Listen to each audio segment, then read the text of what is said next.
The 10th anniversary of the Palau National Marine Sanctuary was celebrated at the Palau Royal Resort, marking a decade of dedication to protecting Palau's ocean resources.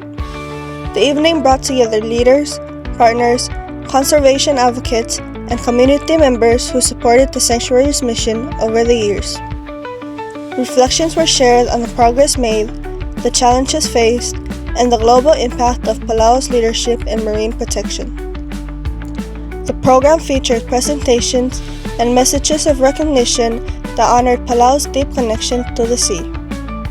Speakers highlighted major milestones and the collaborative efforts that made the sanctuary a model for ocean conservation worldwide. Guests enjoyed the dinner set against the backdrop of the ocean, a reminder of what the sanctuary was created to preserve. The atmosphere captured both celebration and renewed commitment. The anniversary dinner stood as a tribute to a decade of vision, partnership, and stewardship, honoring all who contributed to the sanctuary's growth and success.